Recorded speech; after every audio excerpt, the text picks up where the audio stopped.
Hi student, ठोस अवस्था के लेक्चर नंबर 4 में आप सभी का स्वागत है। आज हम पढ़ेंगे संकुलन क्षमता अर्थात पैकिंग इफिशियंसी या फिर इसी को कहा जाता है संकुलन गुणांक या पैकिंग फ्रैक्शन। अब इससे संबंधित क्वेश्चन डायरेक्ट पूछे जाते हैं 12th कक्षा के बोर्ड एग्जाम में, और इनका जो डेरिवेशन होता है वो स्पेशली नीट का परीक्षा या फिर जेई का परीक्षा हो गया उसमें काम आता है, और जो फार्मूले हैं वो न्यूमेरिकल बनाने के काम आते हैं, जो कि मैं स्टेप बाय स्टेप कराते जाऊँगा। जो कल के क्लास में हमने पढ़ा था उसमें एससीसी, बीसीसी और एफसीसी में कैसे हम इफेक्टिव एटम को कैलकुलेट करेंगे, अर्थात यूनिट सेल में जो परमाणु होते हैं उनका टोटल योगदान हम पता कर रहे थे कल के में।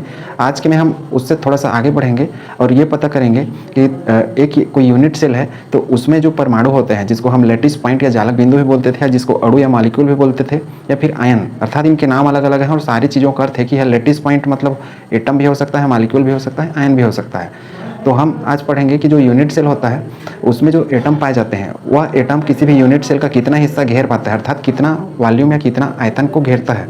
और कोई भी एटम किसी यूनिट सेल में जितना आयतन घेरता है, अर्थात जितना हिस्सा को पूरा कवर करता है यूनिट सेल में, उसी को कहा जाता है संकुलन क्षमता या संकुलन गुणांक। अब इसको हम कैसे पता करते हैं, तो इसको पता करने के लिए अपने पास फार्मूला है, और इसको फार्मूला को लिखने से पहले ये जान लें कि जो संकुलन क्षमता है इसको शॉर्ट में पीई अर्थात पैकिंग इफिशियंसी भी कहा जाता है, या फिर इसी को पीएफ जिसको पैकिंग फ्रैक्शन कहते हैं, इस तरीके से शॉर्ट नाम में उपयोग कर सकते हैं। डेफिनेशन आप इस तरीके से लिख सकते हैं जैसे कि मैं बताया कि कोई भी यूनिट सेल जो होता है, अब यूनिट सेल हमने मुख्य रूप से 3 पढ़े हुए हैं, 3D वो भी क्यूबिकल यूनिट सेल। हमारे सिलेबस में घनी प्रकार का यूनिट सेल है अर्थात इकाई सेल है, जिसमें हमने एचसीसी अर्थात सरल टाइप का, बीसीसी अर्थात अंतः केंद्रित टाइप का, और एफसीसी अर्थात फलक केंद्रित जिसको फेस सेंटर्ड कहते हैं। यही 3 अपने सिलेबस में मुख्य रूप से हैं। इन्हीं को लेकर हम आगे पूरा रिलेशन में बढ़ेंगे और अलग अलग स्ट्रक्चर पढ़ते जाएंगे, वो भी 3D में स्ट्रक्चर, ना कि 2D में। तो जो 3D स्ट्रक्चर में बनाता हूँ उसको जरूर देखें कि कैसे ये स्ट्रक्चर बनाए जाते हैं। अब यूनिट सेल में जितने एटम होते हैं उस एटम के द्वारा किसी भी यूनिट सेल का कितना हिस्सा कवर किया जाता है उसको हम बोल रहे हैं पैकिंग फ्रैक्शन या संकुलन गुणांक या फिर संकुलन क्षमता पैकिंग इफिशियंसी। अब इसको याद करने के लिए हम सूत्र लिखते हैं पैकिंग फ्रैक्शन या संकुलन क्षमता बराबर होगा वॉल्यूम अर्थात होता है आयतन, वो भी किसका, एटम का, कौन से एटम का, जो किसी यूनिट सेल में पड़ा है उस एटम का आयतन बटा वॉल्यूम ऑफ यूनिट सेल। अब इसको हम थोड़ा सा और बड़ा कर रहे हैं। बड़ा करने का अर्थ है कि वॉल्यूम ऑफ एटम का अर्थ होता है कि परमाणुओं का, किसमें के परमाणु, जो यूनिट सेल है उसमें परमाणुओं का आयतन बटा एक यूनिट सेल अर्थात इकाई सेल का आयतन, एक इकाई सेल का आयतन। अब चूंकि हम घन टाइप के पढ़ रहे हैं, घनी इकाई सेल, तो इसको मैं थोड़ा सा और आगे लेके चलता हूँ। अब ये तो सामान्य इसका सूत्र हो गया, लेकिन जब मैं इसका परसेंटेज निकालूंगा तो यही सूत्र हमको थोड़ा सा अलग दिखा हुआ मिलेगा। परसेंटेज में हम क्या करते हैं, 100 का गुणा कर देते हैं, तो volume of atom upon volume of unit cell into 100। तो ये हमको एक नया सूत्र मिल जाएगा जिसको हमको याद करना है। अब देखिए, जो परमाणु होता है उसका हम आयतन कैसे निकालेंगे, तो जो परमाणु होता है उसका आयतन निकालने के लिए हम इस सूत्र को और आगे बढ़ा रहे हैं। पैकिंग फ्रैक्शन का परसेंटेज बराबर हो जाएगा जेड कर समझ गए होंगे, ये है प्रभावी परमाणु संख्या, जिसमें हमने एचसीसी, बीसीसी और एफसीसी और ईसीसी 4 चीज़ों के लिए कैलकुलेट करना सीखा था क्यूबिकल यूनिट सेल अर्थात घनी यूनिट सेल में। यदि वो नहीं सीखे हैं तो आप पिछला लेक्चर जरूर देखें, तीसरा वाला, आसानी से आप सीख पाएंगे।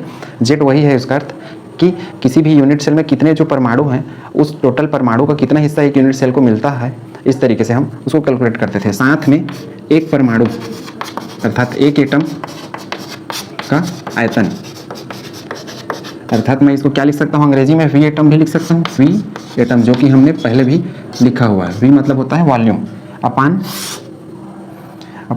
सेम यही यूनिट सेल, इसका यूनिट सेल का आयतन, यूनिट सेल का आयतन, या वी यूनिट सेल भी लिख सकते हैं।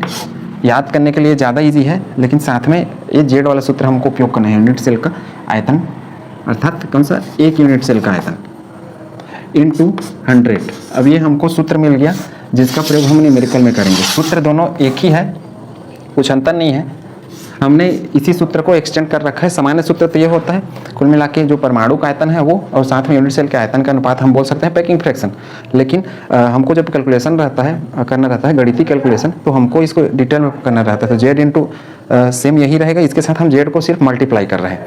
अब इसमें देखिए, एक परमाणु का आयतन हमने परमाणु को यहाँ पे किस तरीके से, इस तरीके से गोले का रूप दिया हुआ है। परमाणु क्या होता है, गोला, और गोला मतलब होता है स्फेरिकल, और गोले का अर्थात गोले मतलब गोला या परमाणु का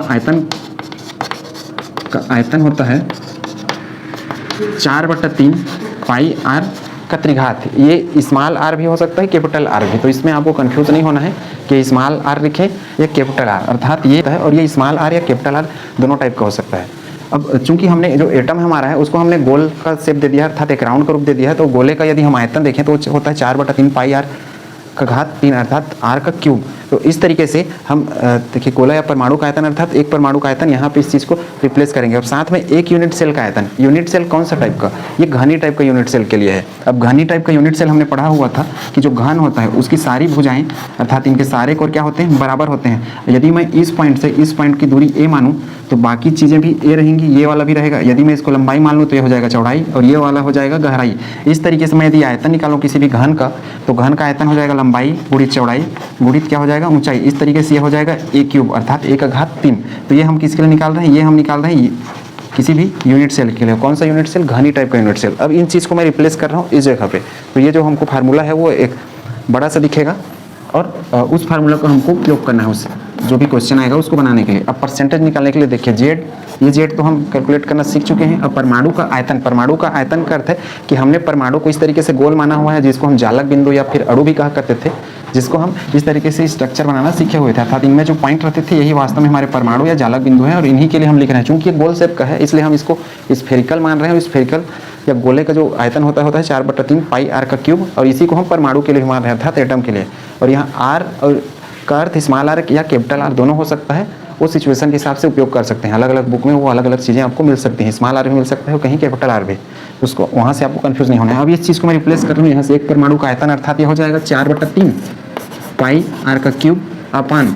अब देखिए एक यूनिट सेल का आयतन, और यूनिट सेल हमारा क्या था, घन टाइप का, और घन में क्या होती है, सारी भुजाएं बराबर होती है। यहाँ से यहाँ तक का दूरी ए, अर्थात कोर का जो लंबाई है जिसको हम क्या बोलते थे, किनारा बोलते थे, जिसको एज बोलते थे, वो ए है। और उसी तरीके से ये भी, क्योंकि सब के सब बराबर हैं तो ये भी बराबर होगा, ये भी बराबर, अर्थात लंबाई भी बराबर, लंबाई चौड़ाई और ये ऊंचाई अर्थात गहराई भी बोल सकते हैं इसको, तीनों बराबर हैं, इसलिए मैं तीनों को मल्टीप्लाई कर दिया तो एक का घात क्या आ गया, क्यूब आ गया। तो इस तरीके से हमको पैकिंग फ्रैक्शन ज्ञात करना है। अब ये देखिए एक का घात क्यूब, ये किस में रहेगा, ये डाटा हमेशा रहेगा पिकोमीटर में, ठीक है। तो इसको याद रखना है आपको, ये डाटा हमेशा पिकोमीटर में रहेगा, और साथ में हम इसको मल्टीप्लाई कर रहे हैं 100 से।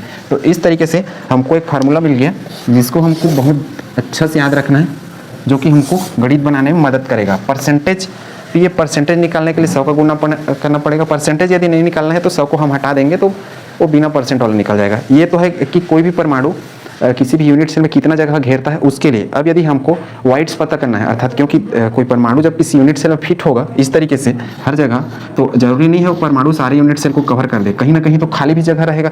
इसलिए इसके हिसाब से हम वाइड्स भी पता कर सकते हैं, अर्थात रिक्ति भी निकाल सकते हैं। तो रिक्ति जिसको कहा जाता है वाइड्स, जिसको हम और आगे डिटेल पे पढ़ेंगे। वाइड्स के लिए हम सूत्र लिख रहे हैं PF, इसको लिख रहे हैं 100 माइनस PF परसेंटेज। 100 माइनस क्यों कर रहे हैं, 100 माइनस इसलिए कर रहे हैं क्योंकि हम मान के चलेंगे कि हमारा जो यूनिट सेल है वो परफेक्ट है 100%। अब जो भी ये PF अर्थात जितना हिस्सा भरा रहेगा उसमें हम यदि 100 से उसको घटा दें तो जो खाली हिस्सा रहेगा वो हमको पता चलेगा, अर्थात ये भरा वाला ये ऑक्यूपाई वाला हिस्सा यहाँ से निकलेगा और खाली वाला हिस्सा यहाँ से निकलेगा। 100 माइनस PF परसेंटेज थे। तो ये फार्मूला और ये फार्मूला दोनों बहुत इंपॉर्टेंट है, इसको नोट करिए। फिर इसके हम टर्मिनोलॉजी समझते हैं, उसके बाद फिर स्टेप बाय स्टेप हम पढ़ते चलेंगे संकुलन क्षमता, वो भी तीनों के लिए, SCC, BCC और FCC के लिए। और ये वीडियो हम 2 पार्ट्स में पढ़ेंगे क्योंकि बहुत बड़ा हो जाएगा इस वजह से। उम्मीद है संकुलन गुणांक या जिसको कहा जाता है पैकिंग फ्रैक्शन, उसका कंसेप्ट आपने समझ लिया होगा। पैकिंग फ्रैक्शन का अर्थ है मुख्य रूप से कि यूनिट सेल में जो भी परमाणु है वह परमाणु कितना जगह यूनिट सेल का घेर पाते हैं और कितना हिस्सा उसका खाली रहता है। तो जो घेर पाते हैं उसको हम बोल रहे हैं पैकिंग फ्रैक्शन अर्थात संकुलन गुणांक, और जो हिस्सा खाली रह रहा है बचेगा उसको हम बोलेंगे वाइड्स अर्थात रिक्ति। तो जितना मान भरा रहेगा उसको यदि हम 100 से घटा दें तो जो हमको खाली स्थान रहेगा वो मिल जाएगा, जिसको हम स्टेप बाय स्टेप समझेंगे। और इसको समझने से पहले हम इसको समझ लेते हैं कि समन्वय संख्या, अर्थात ये शब्द आने वाला है आगे, इसलिए पहले समझ लेते हैं समन्वय संख्या, जिसको कोऑर्डिनेशन नंबर कहते हैं, और अंग्रेजी में हम इस तरीके से CN शब्द से रिप्रेजेंट करेंगे। समन्वय संख्या का अर्थ है कि कोई परमाणु, जैसे मैं मान लूँ कि ये परमाणु रखा और इसके आसपास और भी, जैसे मैं इस तरीके से परमाणुओं को जोड़ते जा रहा हूँ ऐसे, तो चूंकि ये परमाणु इनको टच कर रहा है, जैसे मैं इसको मुख्य ले लूँ, एक रेफरेंस मान लूँ ये वाले को, तो ये चूंकि कितने लोगों को 1 2 3 4 5 को टच कर रहा है तो इसका समन्वय संख्या हो जाएगा 5।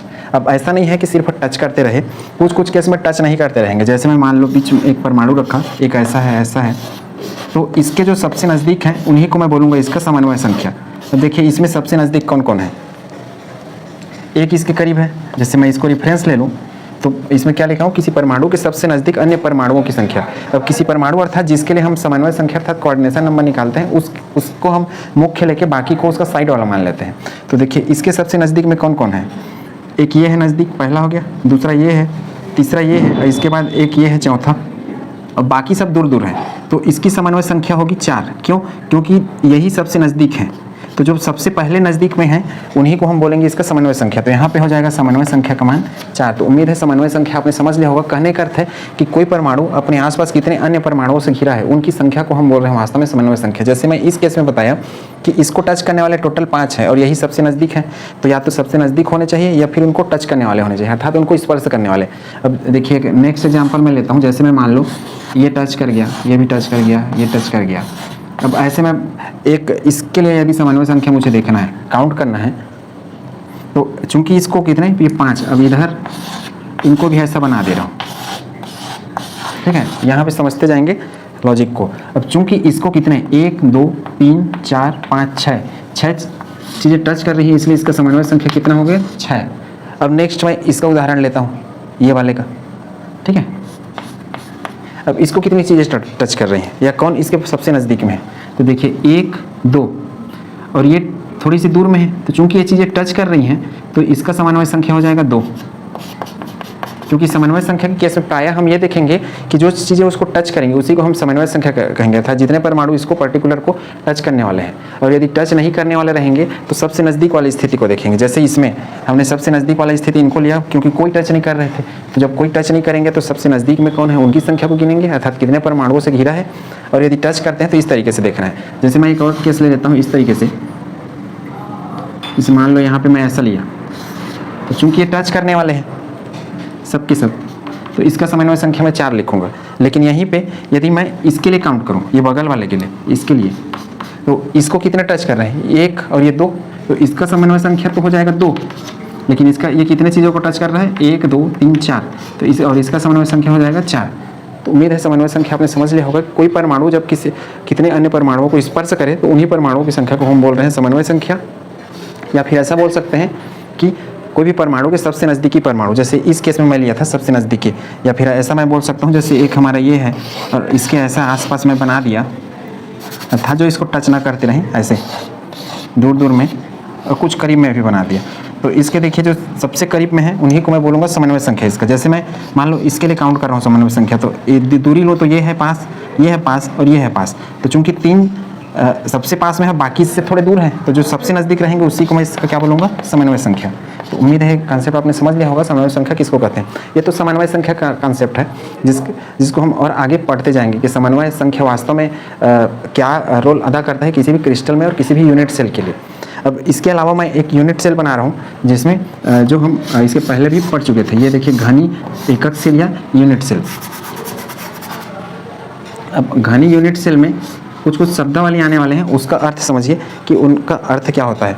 अब देखिए ये हो गया कॉर्नर जिसको कोना कहते हैं, और प्रत्येक कोने पर जो परमाणु रहता है उसका कितना हिस्सा होता है। सामान्य जब कोई यूनिट सेल रहेगा और वो किसी क्रिस्टल जालक में फिट होगा तब उस केस में इसका मिलेगा 1/8 हिस्सा, जो हम पहले सीख चुके हैं।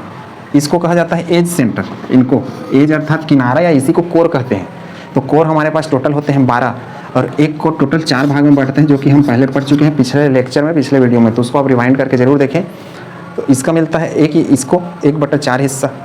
यह है फेस। फेस मतलब फलक, और फलक के बीच में मैं रखा हूँ। फलक टोटल 6 होते हैं और फलक 2 चीज़ों का रहता है, अर्थात हमारे घर का ऐसा दीवार है तो एक दीवार का हिस्सा आपकी ओर दिखेगा और दीवार का जो पिछला हिस्सा है आपके पड़ोसी की ओर दिखेगा, या फिर वहाँ पे कमरा है तो बगल के कमरे में दिखेगा। अर्थात एक दीवार पे 2 लोगों का हक रहता है, ऐसा समझिए। 2 कमरे का बंटवारा या 2 कमरे का काम करता है एक दीवार दोनों कमरे के लिए, अर्थात बगल वाले कमरे में कोई दीवार ना बनाए तो भी एक दीवार से उसमें काम चल जाएगा। उसी तरीके से इसका कितना 1/2 अर्थात ये आधा हो जाता है। ये तो किनारा कॉर्नर हो गया, ये एज हो गया, ये सेंटर जिसको हम बोलते हैं ये तो हो गया एज सेंटर जिसको हम बोलते हैं किनारा, या फिर इसी को कोर कह देते हैं। ये हो गया फलक सेंटर या फेस भी बोल सकते हैं। तो ये 1/2 हिस्सा। अब साथ में देखिए यहाँ से यहाँ तक ये, अब ये कैसे किया मैं, ये वास्तव में इस कोने से मैं इस कोने को जोड़ रहा हूँ सीधा, ठीक है, इस कोने से इस कोने को। मान लो मैं यहाँ पे केंद्रक मान लूँ, तो इस केंद्रक को जोड़ते हुए जैसे हम किसमें आयत में या वर्ग में ऐसा बनाते हैं ना, इस तरीके से। जैसे मान लो हमारा क्या है, वर्ग है, तो यहाँ से यहाँ तक, लेकिन केंद्रक को लेके बनाऊँ। तो चूंकि यदि मैं, ये तो अभी 2D स्ट्रक्चर है, लेकिन इसी को मैं 3D बनाऊँ तो 3D में बीचों बीच निकलेगा सीधा सा। ये अभी प्लेन है तो चौकोर में ऐसा निकल रहा है, तो ये यहाँ से इस कोने से इस कोने को, यहाँ से मैं इसको नहीं मिला रहा हूँ, यहाँ से ये सीधा, और ये मतलब एक दूसरे के अपोजिट उल्टे चीज़ों को मिला रहा हूँ। तो इसको हम बोलते हैं, इस लाइन को body diagonal. Body diagonal, diagonal, body diagonal का अर्थ होता है काय विकर्ण। डायगोनल मतलब होता है विकर्ण, और विकर्ण मतलब दो आमने सामने की भुजाएं जो केंद्र से होकर जाती है, उसको क्या कहा जाता है, विकर्ण, किसमें, गणित की भाषा में। तो इसको बोलते हैं बॉडी डायगोनल। ऐसे कितने बॉडी डायगोनल हो सकते हैं, देखिए एक तो यहाँ से यहाँ आएगा, एक हुआ, दूसरा यहाँ से यहाँ जा सकता है 2, और तीसरा यहाँ से यहाँ 3, और यहाँ से एक चौथा। टोटल 4 बॉडी डायगोनल बन सकते हैं, किसमें, एक क्यूब में, एक घन में। ये तो बॉडी डायगोनल हो गया। नेक्स्ट देखिए, ये फलक थे, ये तो मैं अंदर से लेके गया ना केंद्र को मिलाते हुए, तब मैं बॉडी डायगोनल बोल रहा हूँ। एक ऐसा है, ये फलक, फलक के एक किनारे से दूसरे किनारे, जरूरी नहीं है इसी को मिलाऊं, मैं इसको भी ऐसा मिला सकता हूँ, क्योंकि एक फलक में हमको 2 चीज़ें 2 बार मिलेंगी ऐसे लाइन, एक ऐसा और एक ऐसा भी कर सकता हूँ। तो इसको हम बोलते हैं फेस डायगोनल, अर्थात फलक विकर्ण, फलक विकर्ण। और एक किसमें, घन में, अर्थात क्यूब में कितने फलक विकर्ण मिल सकते हैं। तो देखिए फलक हमारे एक है, लेकिन इसमें 2 लाइन बन सकता है ऐसा, एक यहाँ से यहाँ और एक यहाँ से यहाँ, ठीक। तो ये 2 हो गया एक फलक, और टोटल फलक अपने पास 6 होते हैं, तो उस हिसाब से 6 दूनी 12 ऐसे बन सकते हैं फलक विकर्ण, जिसको बोलते हैं फेस डायगोनल। उम्मीद है आपने समझ लिया होगा। फेस डायगोनल मतलब फलक को इस तरीके से काटने वाला को फलक वाला बोल देंगे, और यदि अंदर से घुस के जाए ऐसा लाइन, एक पार्टीशन बन जाए, तो उसको हम बोलेंगे बॉडी डायगोनल या काय विकर्ण, या फिर इसी को अंतःविकर्ण कहते हैं। तो इसको नोट करिए इतना कंसेप्ट को। और ये उम्मीद करता हूँ कि समन्वय संख्या आपने समझ लिया होगा। समन्वय संख्या का हमेशा कंडीशन है कि कोई भी परमाणु के सबसे नज़दीक को हम बोलेंगे समन्वय संख्या, सबसे पहले जो नज़दीक पड़ेगा वो, ऐसा नहीं है कि इसके लिए मैं इसको भी गिन दूँ, इसके जो सबसे करीब है उन्हीं को हम समन्वय संख्या बोलेंगे। हमेशा यह याद रखें कंसेप्ट। दूसरा कंसेप्ट समन्वय संख्या की ये कहता है कोई परमाणु इतने अपने अगल बगल के जो दूसरे परमाणु हैं उनको टच करता है, तो जितने को टच करेगा उसको उनकी समन्वय संख्या कहेंगे। जैसे ये 1 2 3 4 5 को टच करता है, रहने यहाँ बनाने के लिए तो मैं 6 बनाया हूँ, लेकिन ये इससे सीधे टच, मतलब ये वाला इससे टच नहीं है, ये टच है, इसलिए यहाँ पे समन्वय संख्या 5 हो गया। लेकिन यहीं पे मुझे यदि इसका समन्वय संख्या निकालना है, किस वाले का, इसका यदि निकालूं तो ये किसको टच कर रहा है, 1 2 3, इससे अलग है, तो इस वजह से इसका समन्वय संख्या कितना हो जाएगा, 3। तो उम्मीद है ये अलग अलग एग्जाम्पल में आपने समन्वय संख्या सीख लिया होगा। और ये बॉडी डायगोनल अंदर से जब जाएगा वो, और फेस से जाएगा उसको फेस डायगोनल, ये कंसेप्ट है आपने सीख लिया होगा। इसको नोट करिए। फिर हम संकुलन गुणांक SCC अर्थात सरल घनी सेल में कैलकुलेशन करना सीखते हैं, और उसको टोटल 6 स्टेप में सीखेंगे, जिसमें हम Z निकालना सीखेंगे, A और R का रिलेशन सीखेंगे, वो स्टेप बाय स्टेप करेंगे। अब हम सिंपल क्यूबिक सेल अर्थात SCC टाइप का जो यूनिट सेल है उसमें हम पैकिंग फ्रैक्शन पता कर रहे हैं, अर्थात SCC में जितने भी परमाणु हैं वो परमाणु कितना जगह घेरते हैं इसका SCC का, उसको देख रहे हैं। और वो हम इतने स्टेप में करेंगे, इतने स्टेप का अर्थात पहला हम Z निकालेंगे इफेक्टिव एटम, जिसको हम पहले भी सीख चुके थे। दूसरा निकालेंगे कोऑर्डिनेशन नंबर, अर्थात वो कितने को टच करता है। तीसरा हम समीपस्थ दूरी पता करेंगे, समीपस्थ दूरी अर्थात दो जो नज़दीकी परमाणु हैं उनके बीच का दूरी क्या होगा वो पता करेंगे। चौथा A और R के बीच, A का अर्थ है यहाँ पे कोर की लंबाई है, अर्थात एक परमाणु से दूसरे परमाणु के बीच का जो दूरी है उसको हम एक प्रकार से यदि लंबाई लें तो उस लंबाई को A से रिप्रेजेंट करते हैं, तो ये दूरी से कनेक्ट होगा, इस वजह से सूत्र लिखा है। सूत्र का आपको काम आने वाला है न्यूमेरिकल प्रश्न बनाने में। और इसके बाद हम पता कर पाएंगे इतनी सारी जानकारी के बाद कि परसेंटेज PF अर्थात संकुलन गुणांक का प्रतिशत, अर्थात कितना प्रतिशत हिस्सा फिल होता है। और लास्ट में चूंकि जितना प्रतिशत हिस्सा फिल होता है उस जो मान रहेगा उसको यदि हम 100 से घटा देंगे तो हमको क्या मिल जाएगा, कितना खाली हिस्सा बचा रहेगा SCC का। अब देखते हैं SCC में क्या होता है। हम सबसे पहले सूत्र जानते हैं कि परसेंटेज PF पैकिंग फ्रैक्शन, ये क्या था, ये था Z इंटू P एटम, जिसको हमने क्या लिखा हुआ था, इसको हमने लिखा था 4/3 पाई R का घात 3। यहाँ R से आपको कंफ्यूज नहीं होना है, पाई 4/3 पाई R का घात 3 का अर्थ है कि हम जो परमाणु है हमारा, हम उसको गोला लेके मान रहे हैं, और गोले का जो आयतन होता है या वॉल्यूम होता है वो ये होता है 4/3 पाई R का क्यों, जो कि हम स्टार्टिंग वीडियो में भी पढ़ चुके हैं। और Z हम निकालना सीख चुके हैं और यहाँ भी निकालेंगे एक बार। और साथ में इसके नीचे हम क्या लिखते थे, यूनिट सेल, अर्थात यूनिट सेल का आयतन। तो चूंकि हम यहाँ घनी टाइप के यूनिट सेल का ही बात कर रहे हैं, इसलिए यूनिट सेल का आयतन 1/3 आता था, या फिर इसको हम वी यूनिट सेल लिखते थे और साथ में हम गुणा करते थे 100 का। तो ये हमारे पास एक सूत्र आया था जिसकी सहायता से हम परसेंटेज पीएफ निकाल पाएंगे। अब देखिए सबसे पहले मैं स्टार्ट कर रहा हूँ। पहला जो प्रकार है उसका एससीसी का। एससीसी अर्थात होता है सरल घनी सेल। सरल घनी सेल अर्थात सिंपल क्यूबिकल यूनिट सेल। अब सरल घनी सेल का यदि हम स्ट्रक्चर देखें तो स्ट्रक्चर में ये रहता है कि पहला लेयर यदि लूँ तो पहला लेयर हमारा इस तरीके से रहेगा। 4 जो परमाणु हैं वो इस तरीके से आपस में जुड़े रहते हैं, सभी के साइज एक जैसे रहते हैं और इसके ऊपर में हम और 4 परमाणु को बिठा देते हैं। ये देखिए 1 2 3 ये 4। ये मैं अभी एटम या परमाणु को मैं बना रहा हूँ जिसको हम जालक बिंदु के रूप में भी दिखाएंगे। ऐसा बनाने से क्या है, आपको एक प्रकार से इमेजिनेशन बनेगा कि इसका स्ट्रक्चर वास्तव में कैसा होता है। और ये स्ट्रक्चर आप सामने देख सकते हैं स्क्रीन पे, वास्तव में ये स्ट्रक्चर कैसे दिखता है एक्चुअल में।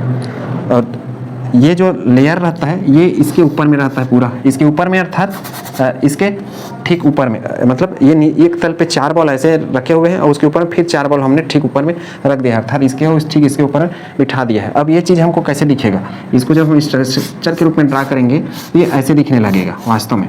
ये देखिए, तो जो अंदर के जो शुरू के बॉल थे वो ये वाले हैं, सफ़ेद कलर वाले ये,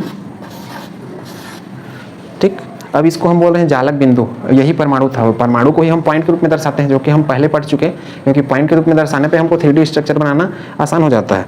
और इस जो ये रेड वाले हैं वो रेड वाले ये हैं, अर्थात हमने क्या कर दिया, इन व्हाइट वाले के ऊपर में रेड वाले को ठीक ऊपर में रख दिया है, अर्थात 4 बॉल ऐसा करके हमने रखा है, उसके ऊपर में ठीक 4 बॉल को रख दिया है। तो इस तरीके से स्ट्रक्चर आता है। अब इसकी खासियत क्या है, देखिए ये ऐसे देखने में तो अलग अलग दिख रहे हैं, लेकिन ये वास्तव में क्या है, ये जुड़े हुए हैं। तो मैं क्या लिखूंगा यहाँ पे, ये सब आपस में जुड़े हैं,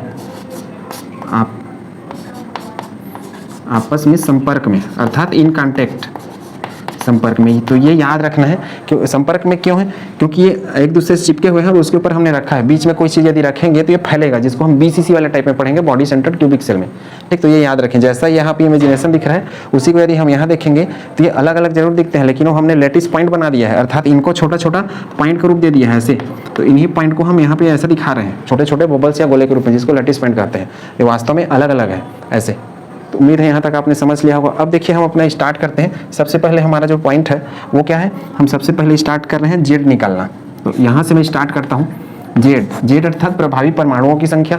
अब सिंपल क्यूबिक सेल में प्रभावी परमाणु कैसे ज्ञात करते थे, देखिए हर एक कोने पर एक एक परमाणु, टोटल 8 कोने हैं। तो मैं लिखूंगा 8 इंटू ये जो किनारे पे रहता है उसका कितना हिस्सा होता है, 1/8, जो कि हमने पिछला वीडियो में भी पढ़ा हुआ है। तो लिखूंगा 1/8। तो इस तरीके से 8/8 बराबर क्या हो जाएगा, 1। अर्थात इसमें जो जेड है जिसको प्रभावी परमाणु संख्या बोलते हैं, अर्थात इस यूनिट सेल में जो टोटल 8 परमाणु है उसमें से सिर्फ 1 परमाणु इसको मिलेगा, क्योंकि हर एक परमाणु जब किसी लैटिस क्रिस्टल लैटिस में फिट होगा तो हर एक का 8 टुकड़ा होगा और 8 में से सिर्फ 1 टुकड़ा इसको मिल रहा है, यह है इसका अर्थ। तो टोटल 8 है तो 8 जोड़ के 1 बना रहे हैं ये। तो ये हो गया हमारे पास 1 जेड का मान। अब दूसरा देखिए कोऑर्डिनेशन नंबर CN, दूसरा हम निकाल रहे हैं कोऑर्डिनेशन नंबर, यहाँ पे निकाल लेते हैं कोऑर्डिनेशन नंबर, या इसी को और क्या बोलते हैं, समन्वय संख्या। अब समन्वय संख्या का अर्थ है कि जो नज़दीकी परमाणु है उनकी संख्या, या फिर जो जुड़े हुए परमाणु हैं उनकी संख्या। अब किसी के लिए भी निकाल सकते हैं, मान लो मैं इसके लिए निकालना चाह रहा हूँ, ठीक है, इसके लिए भी निकाल सकते हैं, इनके लिए भी निकाल सकते हैं। जैसे मैं इसके लिए निकालना चाह रहा हूँ तो कैसे करूँगा, इसको चेक करना रहेगा मुझे। तो इसको निकालने का एक और तरीका है जो कि हम नेक्स्ट दूसरे वीडियो में पढ़ेंगे, जिसमें नियरेस्ट नेबर या नेक्स्ट नियरेस्ट नेबर ये सारा चीज़ कैलकुलेशन करना होता है। इसमें हम एक सरल तरीके से ही कैलकुलेट कर रहे हैं कि कैसे पता करेंगे। देखिए ये तो इसका स्ट्रक्चर हो गया। अब इसके लिए मैं यदि कैलकुलेट करूं इस वाले के लिए, ठीक, तो बाकी को मैं अभी अब देखिए इससे कौन कौन सी चीज़ें टच में है, अर्थात एक ये वाला लाइन टच में है सीधे, और ये वाला लाइन कैसा है अपना, रेड वाला है। तो एक तो ये हो गया इधर, दूसरा कौन सा है, ये वाला लाइन टच में है, दूसरा ये हो गया। अब देखिए एक इधर है तो एक उधर भी होगा ना, यदि एक यूनिट सेल और आगे बढ़े तो इसको मैं यदि आगे बढ़ा दूँ ऐसा डॉट डॉट करके, तो हमको इधर आगे कैसा मिलेगा, ऐसा रेड वाला मिलेगा। तो टोटल कितने हो गए, 3। एक इसके नीचे लाइन सीधा जुड़ा हुआ है, और नीचे वाला कौन से रंग पे है, नीचे वाला हमारा है देखिए ये वाला लाइन मिट गया। ये देखिए नीचे वाला कैसा है, ये व्हाइट कलर पे है, तो ये व्हाइट, तो टोटल कितना हो गया, एक ये 2, ये 3, ये 4। अब देखिए एक इधर है तो एक इधर भी होगा, क्योंकि एक बाएं साइड पे है तो इधर दाएं साइड पे। तो इसको मैं इस लाइन को यदि इधर बढ़ाऊं तो इधर क्या मिलेगा, इधर मेरे को व्हाइट वाला मिला है तो इधर क्या मिलेगा, मेरे को कलरफुल मिलेगा इस तरीके से।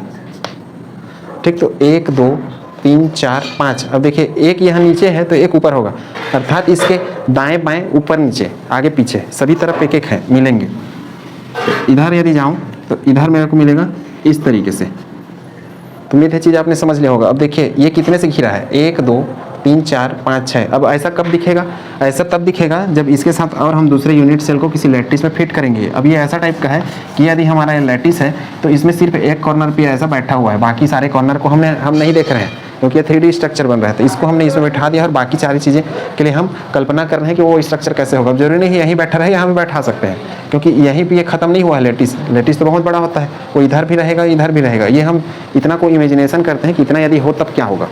ठीक है, तो इस तरीके से इसका समन्वय संख्या कितना आएगा, समन्वय संख्या का मान आता है यहाँ पे 6। उम्मीद है चीज़ें आपने समझ ली होंगी। अर्थात इसमें एक जो परमाणु है 6 अन्य परमाणुओं से घिरा हुआ है और ये 6 कौन से हैं, इसके नज़दीकी हैं। अब देखिए इसके लिए हमने यहाँ को क्यों नहीं लिया, क्योंकि इसकी अपेक्षा ये दूर है, इस वजह से दूर वाले को नहीं लेना रहता है, जो सबसे नज़दीक रहते हैं उन्हीं परमाणुओं को यहाँ पे काउंट करना रहता है। ये तो हो गया दूसरा। तीसरा है देखिए समीपस्थ दूरी या डिस्टेंस, जिसको नियरेस्ट नेबर कहते हैं। तो इसमें यदि हम काउंट करें तीसरा वाले में, तो तीसरा वाले का देखिए समीपस्थ दूरी या नियरेस्ट नेबर, जिसको मैं डी से रिप्रेजेंट करता हूँ, ये हमारा परमाणु है और ये सामने वाला हमारा रेड कलर वाला परमाणु था जो हम वहाँ चित्र में देख रहे थे। अब देखिए यहाँ से नज़दीक ये है और यहाँ से नज़दीक ये है, यहाँ से नज़दीक ये भी है। ये 3 चीज़ें मुख्य रूप से नज़दीक है इस स्ट्रक्चर में, और 3 ऊपर भी बना सकते हैं ऐसा, लेकिन हम यहाँ पे वो सारा चीज़ नहीं करेंगे। हमको डायरेक्ट जो यहाँ दिख रहा है उसी से नज़दीकी परमाणु की दूरी पता करनी है। किससे, इससे। यदि मैं मान लो इसको रेफरेंस ले लूँ, रेफरेंस मतलब इसको मेन ले लूँ और बाकी इसके जो है वहाँ तक दूरी देखूँ, तो यहाँ इसको तो हम क्या बोलते हैं, कोर, या हम बोल देते हैं एज या फिर किनारा बोलते हैं हिंदी में। तो यहाँ से यहाँ तक का दूरी, इसको मैं क्या बोल सकता हूँ, कोर की लंबाई। कोर की लंबाई ये क्या हो जाएगा, ए, क्योंकि कोर की लंबाई को हम ब्रेविस लेटिस वाले में पढ़े थे ए, और चौड़ाई के लिए बी, और ऊंचाई या गहराई के लिए सी। चूंकि जो घन होता है सभी कुछ क्या रहता है, बराबर। ये यहाँ से यहाँ तक का दूरी, यहाँ से यहाँ तक का दूरी, यहाँ से यहाँ तक का दूरी जो रहता है वो सब बराबर रहते हैं, इसलिए घन के लिए हम 1/3 लिखते हैं। तो चूंकि मुझे यहाँ से यहाँ तक का दूरी पता करना है, चाहे यहाँ से यहाँ तक का दूरी पता करूँ, सभी का मान क्या आ जाएगा मेरे लिए, लंबाई पता करूँ, चौड़ाई या ऊँचाई, सबके लिए क्या आएगा, ए। और इसी को हम क्या बोल रहे हैं, नियरेस्ट या समीपस्थ दूरी, समीपस्थ दूरी, या इसी को और क्या बोलते हैं, नज़दीकी दूरी क्या हो जाएगा, ए। और समीपस्थ दूरी को हम एक तरीके से डिस्टेंस डी के रूप में रिप्रेजेंट करते हैं। तो उम्मीद है चीज़ आपने समझ लिया होगा। ये तीसरा हो गया। अब देखिए चौथा, ए और आर या फिर कैपिटल आर। आर यहाँ पे आर का अर्थ त्रिज्या से है, ठीक है, के बीच संबंध। अब ए और आर के बीच संबंध हम कैसे निकालेंगे, क्योंकि देखिए हमको सूत्र में जेड का जरूरत पड़ेगा, क्लियर है। जेड के अलावा हमको आर का जरूरत पड़ेगा, ठीक, आर के अलावा हमको ए का ज़रूरत पड़ेगा। तो जो चीज़ ज़रूरत पड़ रही है वही चीज़ हम निकाल रहे हैं। देखिए हमने यहाँ पे क्या किया है, सबसे पहले ये जेड निकाला है, इसका काम खत्म हो गया, ए का आ गया मान। आर का मान हम निकालने वाले हैं और ए का मान भी हम इसी आर के द्वारा निकालने वाले हैं। तो अपना अगला है जो चौथा पॉइंट है वो क्या हो जाएगा, ए और आर के बीच, ए व आर के बीच संबंध। ये जो मान आएंगे नज़दीकी दूरी, ये सिंपल क्यूबिक सेल में हमेशा ए आएगा, ये याद रखिए। इसके लिए मैं अलग से वीडियो भी बनाऊंगा कि एक परमाणु जो यहाँ पे है इसकी नज़दीकी दूरी, यदि मैं यहाँ से यहाँ इसकी दूरी देखूँ तो वो कितना होगा, ये सारा चीज़ कैलकुलेशन करना होगा और नेक्स्ट वीडियो में सीखेंगे, ठीक। ए और आर के बीच संबंध, ए और आर के बीच में यदि संबंध देखें तो एक अर्थ है यहाँ से यहाँ तक की दूरी, अर्थात जिसको हम ए से रिप्रेजेंट कर रहे हैं, या फिर जिसको हम बोलते हैं कोर की लंबाई, और उसी को हम समीपस्थ दूरी बोल रहे हैं, डी। डी बराबर क्या हो गया, ए। तो समीपस्थ दूरी का अर्थ ये है, वास्तव में एक कोर की लंबाई को ही रिप्रेजेंट कर रहा है, चाहे कोर की लंबाई मैं इसको मान लूँ या फिर इसको मान लूँ, क्योंकि सारी भुजाएं बराबर है इसलिए सारी चीज़ें हम एक जैसे मान सकते हैं। अब वो हम कैसे पता करेंगे, ए और आर के बीच में, तो इसमें से कोई भी 2 गोला लेंगे, चाहे इनको लूँ या इनको लूँ, लेकिन हमको वही गोले लेने हैं जो सबसे नज़दीक हो। जैसे मैं यहाँ से यहाँ तक या फिर यहाँ से यहाँ तक कोई भी 2 गोले लेने हैं, ऐसे नहीं लेने हैं कभी भी, जो एक दूसरे के नज़दीक में रहे। जैसे यहाँ से नज़दीक ये पड़ता था, यहाँ से नज़दीक ये पड़ता था, और यहाँ से नज़दीक ये, यहाँ से ये दूर है तो इसको नहीं लूँगा, यहाँ से नज़दीक ये है, अर्थात 1 2 ये 3 जो परमाणु है नज़दीक है उससे। तो जरूरी नहीं है सिर्फ इसी को रेफरेंस लें, इसको भी लेंगे तो इसके लिए ये नज़दीक होगा, इसके लिए ये नज़दीक होगा, इसके लिए ये नज़दीक होगा, ऐसा किसी को भी ले सकते हैं। तो मैं इस चीज़ को ले रहा हूँ, ये चूँकि 2 गोले लेना है मुझे, तो देखिए ये टोटल अभी 4 बना ले रहे हैं। अब यहाँ से देखिए, यहाँ से यहाँ तक का दूरी ये चेक कर रहे हैं। अब यहाँ से यहाँ तक का दूरी क्या था, वास्तव में ये बबल से ये बबल वही चीज़ है ना। अब इसको अलग मैं बाहर निकाल रहा हूँ, ये वास्तव में कैसे दिखने वाला है, मतलब ये ऐसा दिखेगा, यहाँ से यहाँ तक का दूरी ये है, यही चीज़। इसको हम क्या मानते थे, हम इसको मानते थे ए, ठीक, इस पॉइंट से इस पॉइंट तक का दूरी यही चीज़ है। इस पॉइंट से इस पॉइंट जो बीच का ये छोटे छोटे पॉइंट है, इसको मैं ऐसा दिखा रहा हूँ बस लेटिस पॉइंट, ये परमाणु के रूप में समझने के लिए। अब देखिए ये इसको यदि मैं इस परमाणु को वृत्त मान लूँ, क्योंकि परमाणु को हमने गोल माना है इसीलिए हम 4/3 पाई आर का क्यूब ले रहे हैं।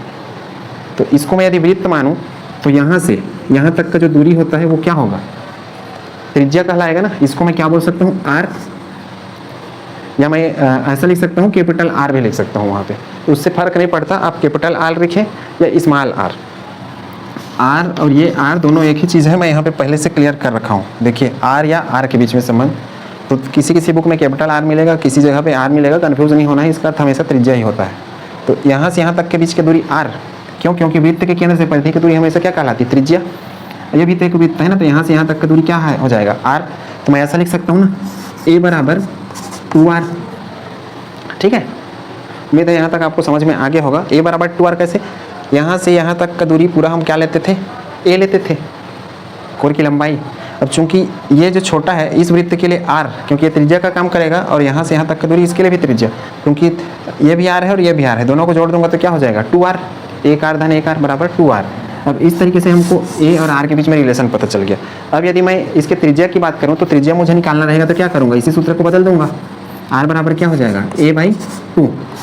तो उम्मीद है ये चीज़ आपने समझ लिया होगा। अर्थात इस सूत्र का प्रयोग हम कब करेंगे, जब हमको सिंपल क्यूबिक सेल अर्थात HCC में त्रिज्या निकालना रहेगा, तब r बराबर a/2 इसका प्रयोग करेंगे। a यहाँ पे क्या रहेगा, पिकोमीटर में रहेगा, ठीक है, जिसका यूनिट कन्वर्जन मैं जब इनका न्यूमेरिकल प्रैक्टिस कराऊंगा तब समझा दूंगा, ठीक। इसको नोट करिए। फिर लास्ट जो हमारा है मेन पैकिंग फ्रैक्शन PF और वाइट्स निकालना, वो सीख रहे हैं इस साइड पे, वहाँ को पहले नोट करिए जल्दी से। उम्मीद है यहाँ तक आपको समझ में आ गया होगा पूरा स्टेप।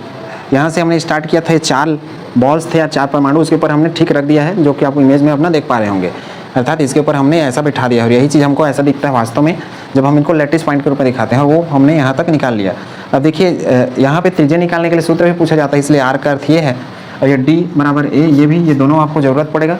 SCC के लिए सिंपल क्यूबिक सेल के लिए कैसे निकाला जाता है, और A इक्वल टू 2R, अर्थात A और R के बीच में रिलेशनशिप है, ठीक है। त्रिज्या बराबर a/2, जो दूरी है उसका आधा हो गया जस्ट।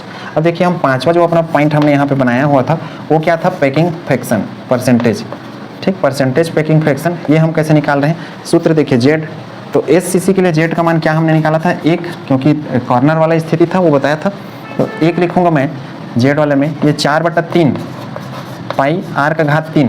अब देखिए r का घात 3, इस r की जगह हम इस r को भी रख सकते हैं यदि इच्छा है तो भी मान आ जाएगा, या फिर ऐसा कर सकते हैं r की जगह उस r को ना लिख करके हम a की जगह फिर a बराबर 2r ये लिख सकते हैं, मतलब a की जगह ये मान भर लें या फिर r की जगह ये मान भर लें, कोई एक मान भरना है, दोनों मान नहीं भरना है, नहीं तो गड़बड़ हो जाएगा, नहीं आएगा आंसर कुछ भी, क्योंकि ये और ये दोनों का अर्थ एक ही है, एक दूसरे से संबंध स्थापित कर रहे हैं, तो कोई एक को लेना है। जैसे मैं a के लिए ले रहा हूँ, ठीक है, ये r के मान की जगह a/2 हम यहाँ भी लिखेंगे तो भी वही आएगा और वही चीज़ बन जाएगा, ठीक।